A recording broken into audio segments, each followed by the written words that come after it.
Buenas tardes a todos, Hare Krishna, bienvenidos a nuestra clase de domingo de Hare Krishna Mar del Plata.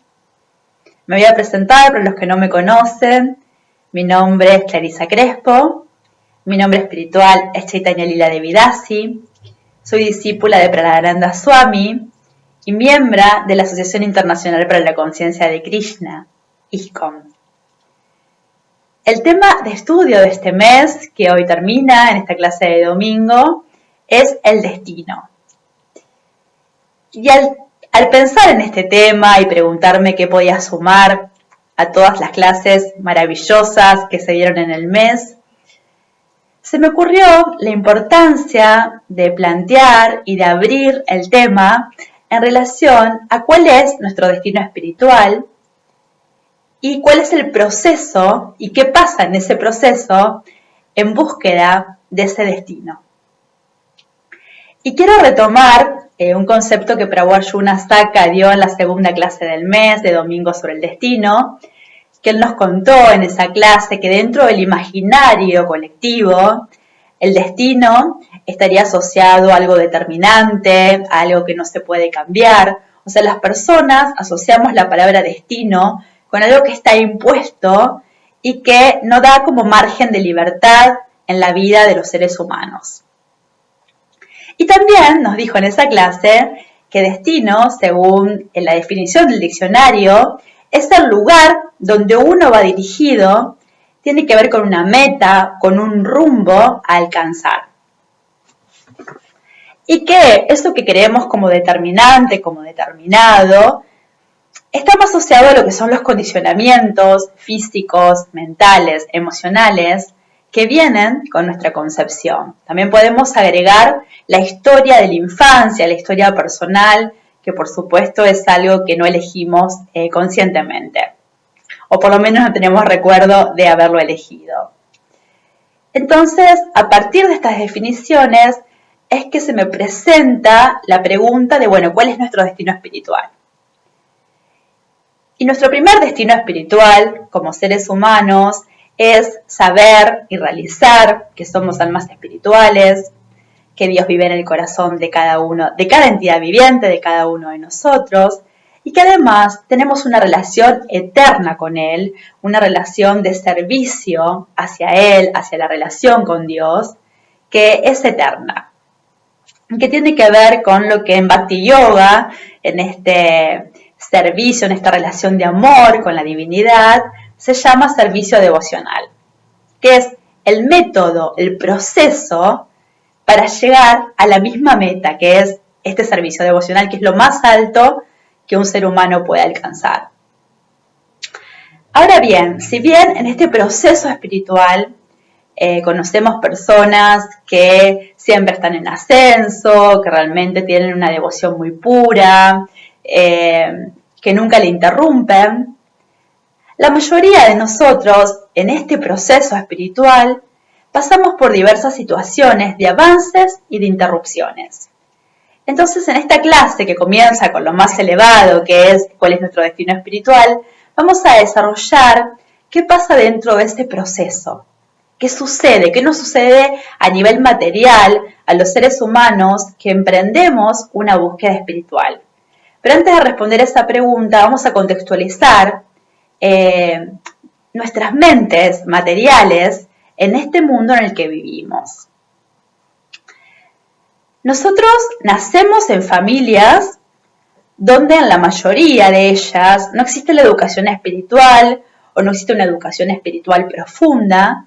Entonces es natural que el primer apego que hacemos sean nuestros padres, las primeras figuras significativas de nuestro desarrollo. Se produce una relación de apego. ¿Qué es el apego? Es una relación intensa, profunda, en un vínculo de relación, donde en situaciones de peligro sentimos que ese vínculo nos va a dar protección, seguridad y contención. Entonces, la familia es el primer marco de referencia en el ser humano que sentimos que brinda todo eso. Lo que pasa es que al estar descontextualizada muchas veces de vida espiritual, se procede a buscar después en las futuras relaciones que vamos constituyendo los seres humanos, aquella relación primaria o primordial de la niñez. Y si a esto le sumamos también que vamos a escuelas desprovistas, muchas veces de contenido espiritual, aunque ahora surgen algunas escuelas con temáticas de estas características, bueno, la mayoría de nosotros fuimos a escuelas donde no nos enseñaron que somos almas espirituales, sino que afianzaron la idea de que somos cuerpos materiales, con mentes sutiles, y otra vez vamos apegándonos a figuras de autoridad desprovistas de este contenido espiritual, preparándonos para el tener más que para el ser, inmersos en una sociedad donde el consumo se hace figura, donde la estimulación y la gratificación de los sentidos se propone a nuestro alrededor.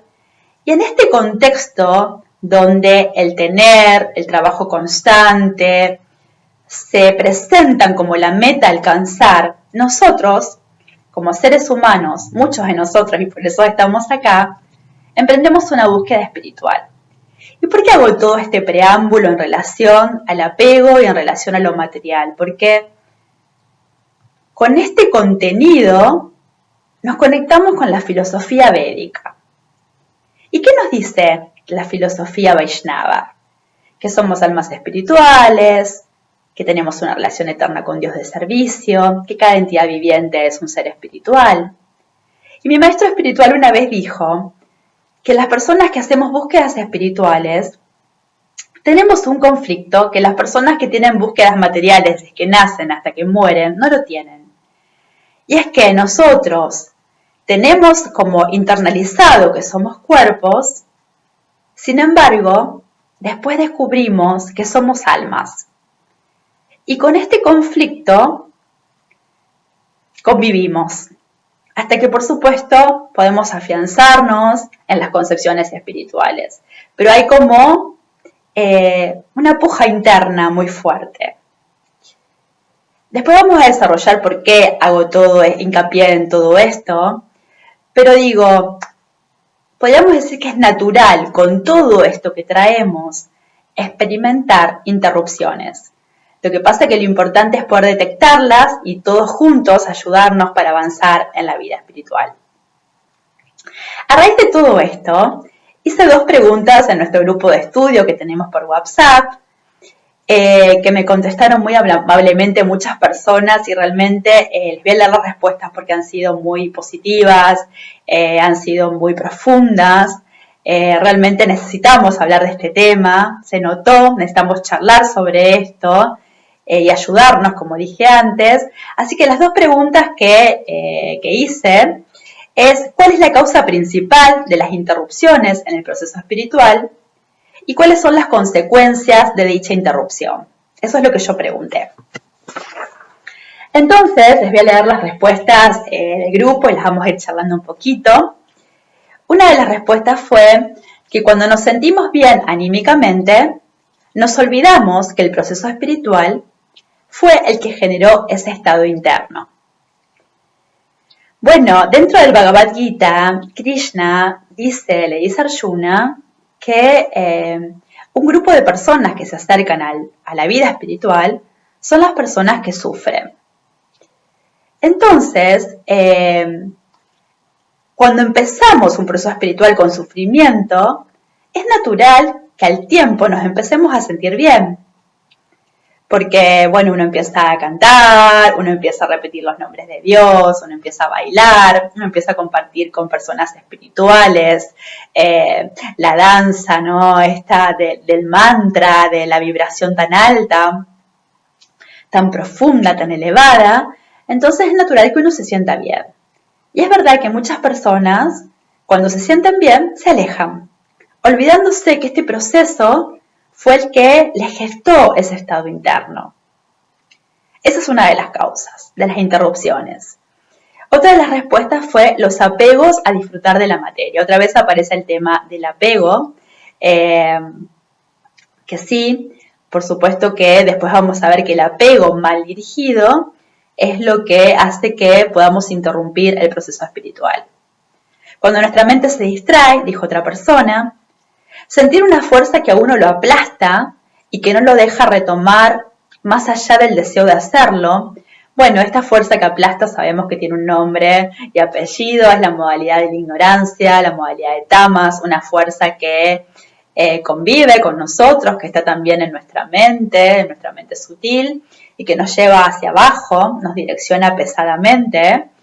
Entonces, sabiendo que existe esta fuerza, tenemos que estar atentos y no dejarnos llevar por ella y buscar ir hacia adentro y hacia arriba, elevarnos y saber que por más que esté, no tenemos que hacerle caso y tenemos que actuar, aunque nos cueste poner mucha voluntad y hacerlo.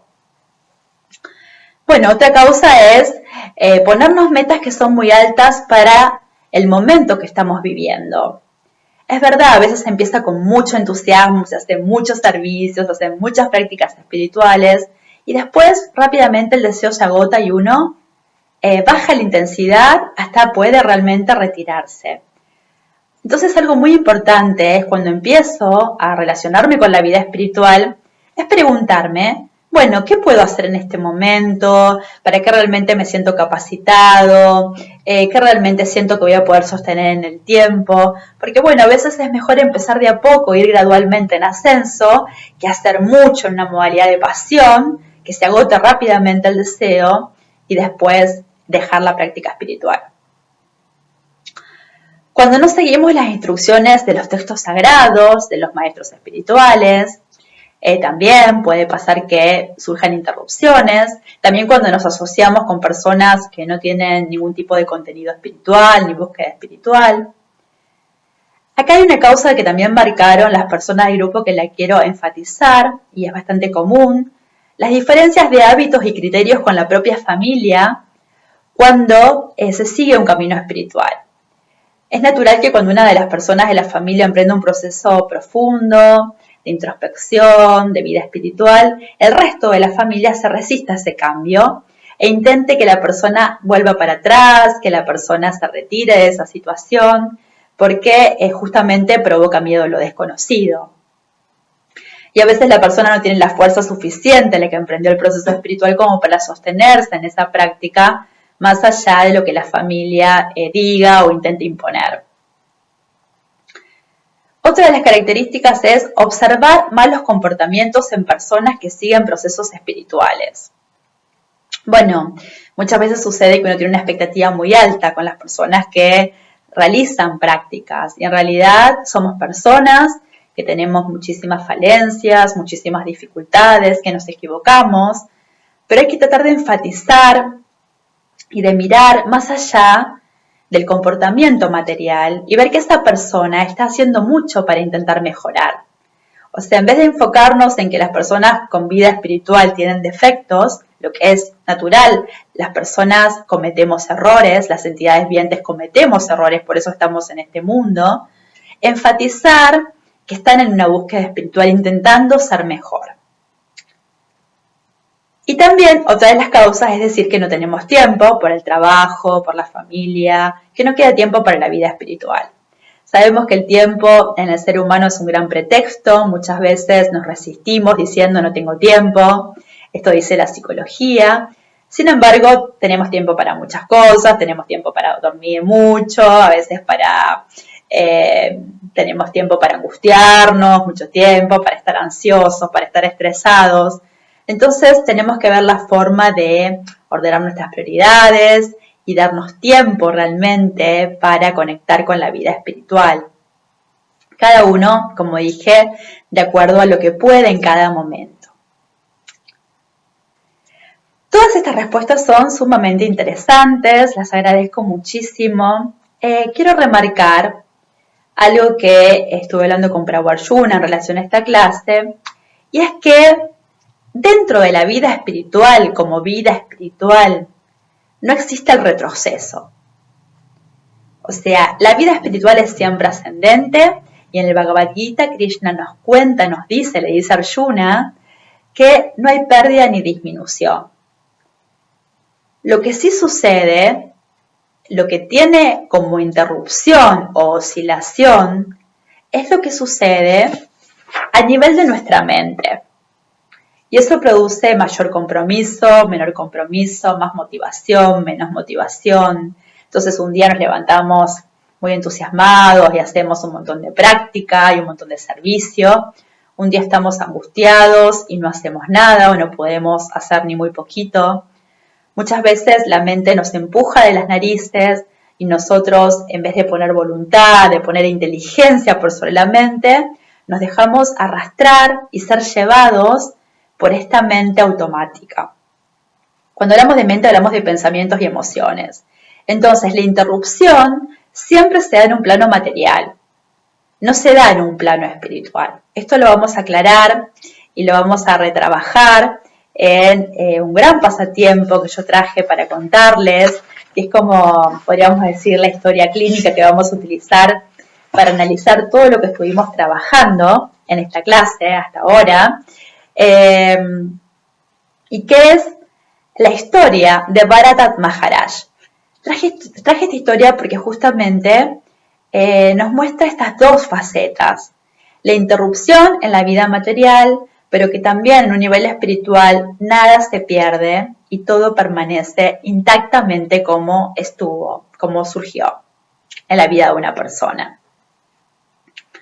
Luego de la historia vamos a hacer un poco de introspección, vamos a revisar algunos conceptos relacionados a nuestra propia práctica, pero primero les voy a leer, si me permiten, esta gran historia que realmente nos muestra mucho, nos enseña mucho y por eso es muy necesario conectarnos con las grandes personalidades, porque son los que nos marcan el camino, los que nos dan atajos.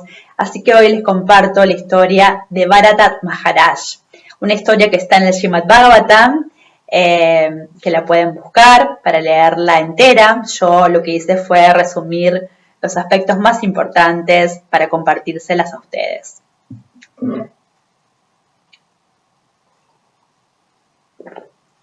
Y Maharaj Bharata, que era un gran rey, que había abandonado su hogar, su esposa, sus hijos, su reino por entero, y todo lo demás para irse al bosque a avanzar en la vida espiritual. Bharata Maharaj era muy elevado y debido a su apego por un cervatillo, cayó de su posición. Un día después de su baño habitual en el río, Bharata Maharaj estaba recitando su mantra cuando vio que una cierva preñada se había acercado al río para beber. De pronto se escuchó el rugido de un gran león. La cierva se asustó mucho, tanto que allí mismo dio a luz al cervatillo que llevaba en el vientre. Luego cruzó el río, pero al cabo de unos metros murió. Maharaj Bharata, compadecido del pequeño huérfano, lo rescató del agua y lo llevó a su ashram, donde lo cuidó con mucho afecto. Poco a poco fue apegándose al pequeño ciervo y siempre pensaba en él con mucho cariño. A medida que crecía, el cervatillo se convirtió en el compañero inseparable de Bharata Maharaj, y él le prodigaba toda clase de cuidados. Poco a poco llegó a estar tan absorto en el ciervo que su mente se agitó. Cuanto más se apegaba, más descuidado era su servicio devocional. Poco a poco se fue encariñando con el ciervo. Lo criaba y lo mantenía dándole hierba. Siempre se preocupaba de que estuviera protegido del ataque de tigres y otros animales. El amor que sentía por él era tan grande que a veces lo besaba. Apegado a criar el ciervo, Bharata Maharaj olvidó las reglas y regulaciones en el avance de su vida espiritual y también poco a poco llegó a olvidarse de la suprema personalidad de Dios, de Krishna. En pocos días había olvidado por completo todo lo relativo a su avance espiritual. Debido al apego que sentía Bharata Maharaj, se encontraba junto al ciervo, siempre paseando con él, se bañaba con él, hasta dormía con él. ¿Y qué sucedió con él? Ya no podía meditar porque cuando meditaba, en realidad pensaba en el ciervo. Y cuando el animal le pinchaba con las puntas de los cuernos, sentía un gran placer. Cierto día, Maharaj Bharata echó en falta el cervatillo y se perturbó tanto que se puso a buscarlo. Mientras lo buscaba y lamentaba su desaparición, Maharaj Bharata se cayó y murió. Como tenía la mente absorta por completo en el ciervo, en su siguiente vida, naturalmente, nació del vientre de una cierva. Vale aclarar en este momento de la clase que el Bhagavad Gita nos dice que después de abandonar el cuerpo, la persona recibe otro cuerpo conforme a la condición de su mente en el momento de la muerte. Al morir, la persona piensa siempre en aquello que ha tenido absorto durante toda la vida. Que la ha tenido absorta durante toda la vida. O sea, Maharaj Bharata no estuvo toda la vida pensando en el ciervo, pero fue tanto su apego, fue tanto su absorción en este animal, que realmente cuando murió pensó solamente en él. Pero una cosa no quita la otra, y esta es la buena noticia, debido a su gran avance espiritual, no olvidó su pasado. A pesar de encontrarse en un cuerpo de ciervo, se dio cuenta de cómo había caído de su gloriosa posición. Aunque se hallaba en un cuerpo de ciervo, Bharata Maharaj, debido a las estrictas prácticas de servicio devocional en su vida anterior, comprendía la causa de que hubiera nacido en aquel cuerpo. Considerando sus vidas presente y pasada, no dejaba de arrepentirse de sus actividades. Hablando de la siguiente manera, escuchen lo que él decía cuando estaba en el cuerpo de siervo. Abandoné a mis verdaderos hijos, a mi esposa, a mi hogar, para avanzar en la vida espiritual y me refugié en un lugar sagrado en la soledad del bosque. Logré el dominio de mí mismo y la autorrealización, y me ocupé en servicio devocional sin interrupción, escuchando, pensando, cantando, adorando y recordando a la Suprema Personalidad de Dios. En el cuerpo de siervo, Bharata Maharaj se lamentaba: ¡qué desgracia! He caído del sendero de la autorrealización. Tuve éxito, mi mente llegó a estar siempre absorta en el servicio devocional. Sin embargo, por necio, mi mente se apegó de nuevo, esta vez a un ciervo. Ahora he recibido un cuerpo de siervo y he caído muy bajo, lejos de mis prácticas devocionales. Y con ese recuerdo, abandonó a su madre sierva y regresó de nuevo a su ashram. Allí le llegó el fin de sus actividades fruitivas en el cuerpo de siervo, y cuando murió se liberó de ese cuerpo. Quiero remarcar acá, luego de esta historia, y haciendo un paréntesis antes de avanzar en la clase, porque es un tema muy delicado, que no es que nuestra filosofía no propone cuidar, contener, dar amor, porque eso es necesario. Lo que pasa es que hay que hacerlo con el entendimiento correcto. Y lo que no es favorable para nuestra vida espiritual es por apego, por olvidarnos de estos conceptos, dejar a un lado las prácticas espirituales y el servicio devocional, que es lo que hizo Bharata Maharaj cuando interrumpe todo su conocimiento, toda su práctica por el apego a un cervatillo. Entonces vamos a analizar cuáles son las situaciones que Srila Prabhupada remarca como las que llevaron a Bharata Maharaj a caer de su posición en la que estaba. Y una vez que llegó a estar tan absorto en el ciervo que su mente se agitó. O sea que la agitación mental es realmente una dificultad. Que apegado a criar el ciervo, olvidó las reglas y regulaciones y olvidó la relación con Krishna, la relación con Dios y las prácticas de servicio devocional. También un factor de su caída muy importante fue que cuando intentaba meditar o cuando meditaba, en realidad no meditaba en Dios, sino que meditaba en el cervatillo, o sea, pensaba en el cervatillo en vez de relacionarse con la Suprema Personalidad de Dios. y, aunque había olvidado su opulento reino, se apegó a un cervatillo. Y dice Srila Prabhupada que eso lo llevó a caer de su posición de yoga místico.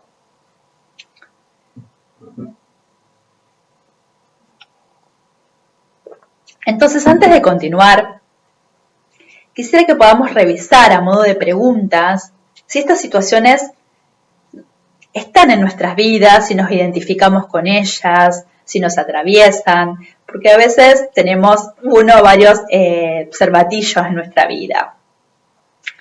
Personas o situaciones en las que nos apegamos y que nos corremos de nuestra verdadera identidad. Entonces, preguntarnos si nuestra mente está tranquila o está agitada, eso es algo que podemos analizar. Si cuando meditamos estamos absortos en la personalidad de Dios, o estamos preocupados, o lamentándonos, o pensando en alguna figura significativa, y quién es esa figura. Si abandonamos nuestras prácticas espirituales para satisfacer a los demás. Si estamos trasladando a la práctica cotidiana los conceptos filosóficos que estamos aprendiendo.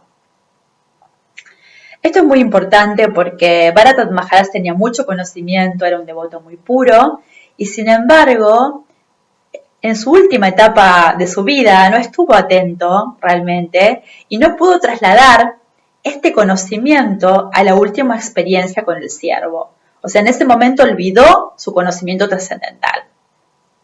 Entonces, es muy importante que nos preguntemos si estamos trasladando a la práctica, a la mirada, a la percepción de la vida, la filosofía espiritual. Y de tanto en tanto hacernos estas preguntas para ver si vamos mejorando en nuestra vida espiritual o no. Digo, en relación a nuestra práctica, a cómo está nuestra mente, a cómo la estamos trasladando a la vida material, porque como vimos, y esta es la buena noticia que de esta clase, que toda la práctica espiritual no tiene pérdida ni disminución. Entonces, la parte positiva de esta historia es esta, que la vamos a remarcar, que si bien él nace en un cuerpo de siervo, gracias a su práctica espiritual tan profunda y tan intensa, él en la próxima vida recuerda todo lo que había aprendido. Entonces dice Srila Prabhupada, debido a las estrictas prácticas de servicio devocional de su vida anterior, Bharata Maharaj comprendió la causa de que hubiera nacido en aquel cuerpo y gracias a ello pudo retomar el servicio devocional.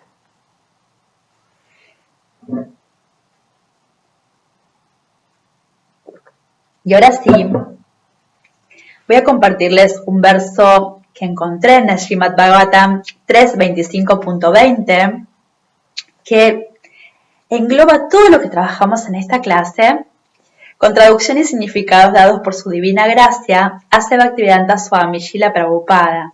Srila Prabhupada es quien trajo este movimiento espiritual a Occidente y que hizo la traducción y la significación de todos los versos que nosotros los devotos compartimos en las clases. Escuchen con atención. Todo hombre erudito sabe muy bien que el apego por lo material es el enredo más grande para el alma espiritual. Pero ese mismo apego, cuando se dirige a devotos autorrealizados, abre las puertas de la liberación. Significado. Aquí se afirma claramente que el apego por una cosa es causa del cautiverio en la vida condicionada y que el mismo apego, cuando se dirige a otra cosa, abre las puertas de la liberación. No se puede acabar con el apego, simplemente hay que transferirlo. El apego por las cosas materiales se llama conciencia material y el apego por Krishna o por su devoto se llama conciencia de Krishna. Así pues, el apego se basa en la conciencia. Aquí se afirma con toda claridad que si purificamos la conciencia, simplemente haciéndola pasar de conciencia material a conciencia de Krishna, obtenemos la liberación. A pesar de la afirmación de que el apego debe abandonarse, la entidad viviente no puede estar libre de deseos. Por constitución, la entidad viviente tiene la propensión a apegarse a algo. Vemos que si alguien no tiene un objeto de apego, por ejemplo no tiene hijos, dirigirá su apego a un perro o a un gato. Como pasó con Bharata Maharaj, había dejado sus hijos y termina apegándose a un cervatillo. Esto indica que la propensión a pegarse no se puede eliminar. Lo que hay que hacer es utilizarla de la mejor manera. Nuestro apego por las cosas materiales perpetúa nuestro estado condicionado. Pero al mismo tiempo, cuando ese apego se transfiere a la Suprema Personalidad de Dios o a su devoto, es el origen de la liberación. Bueno, ahora vamos a pasar a las conclusiones de esta clase, que va a resumir todo lo que vimos hasta ahora.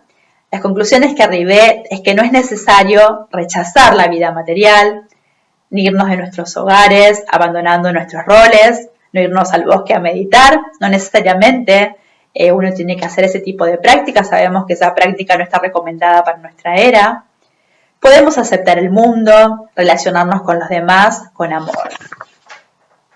Lo que sí es necesario es tener una práctica espiritual firme, sostenida en el tiempo, entre nosotros mismos y la Suprema Personalidad de Dios, o sea, brindarle servicio, recitar sus nombres, porque hay una cuestión muy importante a remarcar, que si nosotros no llegamos a la realización de que somos almas espirituales y que tenemos una relación eterna con Dios, si no lo hacemos primero con nosotros, no vamos a poder trasladar ese aprendizaje a los demás, a nuestra vida cotidiana, con todos los roles que eso incluya. Entonces, es muy necesario, es nuestro tesoro más grande, cuidar nuestro espacio espiritual personal y no dejar que nadie arrebate contra eso. Entonces, una vez logrado ese entendimiento, ahí lo podemos trasladar y con esa conciencia, con ese entendimiento, relacionarnos con los demás. Los demás no son nuestras pertenencias, no son fuente de apego, son sirvientes de Krishna y nosotros somos sirvientes de ellos también, aunque ellos no lo sepan. Entonces, con esa conciencia, relacionarnos sabiendo que Krishna habita en el corazón de todas las entidades vivientes. Entonces, desde ese lugar vamos a poder brindar amor hacia todas las direcciones, pero sin apegarnos a esas formas. Y si vemos que tenemos muchos condicionamientos, y la familia es un gran condicionamiento, o el trabajo, o nuestros oficios, o lo que nos gusta, podemos espiritualizar todo ello y unirlo y vincularlo con la conciencia de Krishna. Entonces podemos a nuestros hijos darles los pasatiempos de Krishna, darles comida ofrecida al Señor, purificar nuestro ambiente cantando el Mahamantra. Podemos, si nos gustan las festividades, asociarnos mucho con los devotos. Sabemos que hay muchísimas festividades para compartir. Si nos gusta cantar, podemos cantar el mantra. Si nos gusta bailar, podemos bailar el mantra. Es importante asociar todo con la vida espiritual. Entonces, todo lo que puede ser un condicionamiento termina siendo una fuente de liberación. Cómo direccionamos nuestro apego marcará nuestro destino espiritual. Si realizamos prácticas espirituales, nuestro destino será, como vimos, auspicioso. No hay pérdida ni disminución en la vida espiritual. Hagamos mucho, hagamos poco. Por supuesto, mejor realizar prácticas espirituales de modo ininterrumpido, avanzar, siempre estar conscientes de Krishna, siempre, porque cuanto antes lo hagamos, más rápido vamos a llegar a nuestro destino espiritual y liberarnos o trascender las oscilaciones de la mente. Bueno, hasta acá llega la clase. Espero que les sirva, que les sea útil. Pueden hacer comentarios si quieren debajo de esta clase. Agradecerles la atención, la presencia de cada uno de ustedes. Espero verlos pronto en otro tema de estudio. Hare Krishna, Haribol, mis reverencias, todas las glorias sean para Srila Prabhupada.